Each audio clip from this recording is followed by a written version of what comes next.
Hello दोस्तों, welcome to my YouTube channel primary to middle classes. आज के इस वीडियो में हम क्लास 10th साइंस का वीवीआई सब्जेक्टिव को देखेंगे। तो चलिए वीडियो को शुरू करते हैं। सबसे पहले हम जानते हैं कि विद्युत धारा किसे कहते हैं। आवेश के सतत प्रवाह की दर को विद्युत धारा कहा जाता है। इलेक्ट्रिक करंट को बोलचाल की भाषा में इलेक्ट्रिसिटी यानी बिजली कहा जाता है। ठीक है, अब हम विद्युत धारा के उपयोग को समझ लेते हैं। विद्युत धारा के उपयोग। विद्युत धारा बिजली का हमारे दैनिक जीवन में बहुत ही महत्वपूर्ण स्थान है। जैसे कंप्यूटर, टेलीविज़न, टेलीफ़ोन, पंखा इत्यादि ये जितने भी मशीन हैं, ये सभी बिजली के द्वारा ही संचालित होती है। ठीक है? जितने भी टेक्निकल वर्क हो रहे हैं, ऑनलाइन काम हो रहे हैं, वो सभी कंप्यूटर की मदद से होते हैं। और कंप्यूटर किसकी सहायता से चलता है? तो बिजली की सहायता से चलता है। तो यदि बिजली ना रहे तो कोई भी ऑनलाइन काम नहीं हो सकता है। ठीक है? और हम कह सकते हैं आधुनिक दुनिया का आधार बिजली को मान सकते हैं। आधुनिक दुनिया का आधार बिजली को माना जा सकता है, क्योंकि इसके सहायता से ही कोई भी मशीन चलती है। ठीक है? अब जो विद्युत धारा है वो इलेक्ट्रॉन आवेशों के सतत प्रवाह से उत्पन्न होती हैं, इलेक्ट्रॉनों से उत्पन्न होती है। ठीक है? तो इलेक्ट्रॉन कहाँ रहते हैं उसको समझते हैं पहले। जैसे परमाणु, पदार्थ का सूक्ष्मतम कण जो होता है वो परमाणु कहलाता है। ठीक है? पदार्थ के परमाणुओं की रचना 3 मौलिक कणों से होती है। कौन-कौन? एक इलेक्ट्रॉन, दूसरा प्रोटॉन और तीसरा न्यूट्रॉन। इलेक्ट्रॉन जो होता है ऋण आवेश युक्त होता है, इस पर नेगेटिव चार्ज रहता है। प्रोटॉन पर धन आवेश युक्त चार्ज रहता है, प्लस रहता है। और न्यूट्रॉन अनावेशित होता है, इस पर ना प्लस होता है और ना माइनस होता है। ठीक है? तो 3 मौलिक कौन कौन कौन हो गए?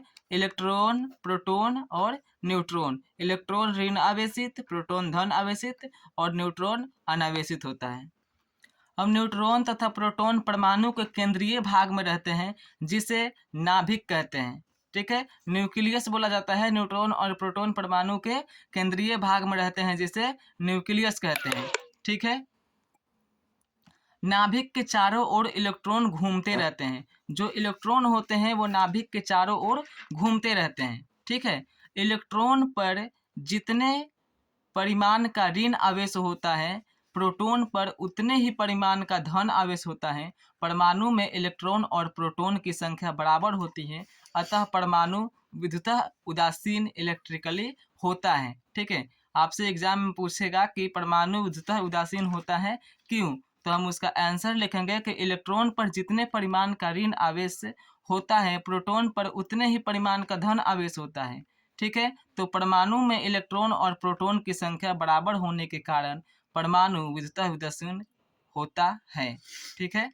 अब इसको समझते हैं कि इलेक्ट्रॉन को कोई पदार्थ खोकर धनावेशित हो जाता है और इलेक्ट्रॉन को कोई पदार्थ पाकर ऋणावेशित हो जाता है। ठीक है? इलेक्ट्रॉन को खोकर पदार्थ धनावेशित होते हैं और इलेक्ट्रॉन ग्रहण करके पदार्थ ऋणावेशित हो जाते हैं। ठीक है? एक उदाहरण को देखते हैं। जब हम एक कांच की छड़ को रेशम के कपड़े से रगड़ते हैं, तो कांच की छड़ के कुछ इलेक्ट्रॉन रेशम के कपड़े पर चले जाते हैं। फलतः रेशम का कपड़ा इलेक्ट्रॉन को पाकर ऋणावेशित हो गया और कांच की छड़ इलेक्ट्रॉन देकर धनावेशित हो गया। ठीक है?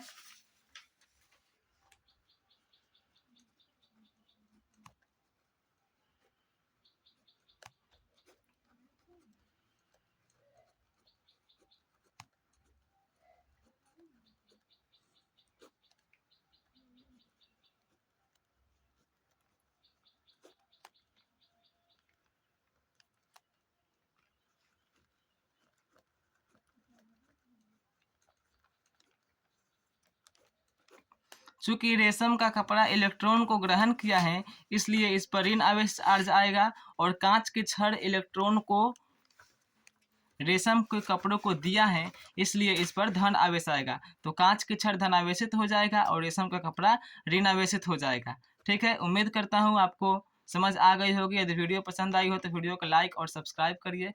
तो मिलते हैं अगले वीडियो में, तब तक के लिए bye and thanks for watching this video.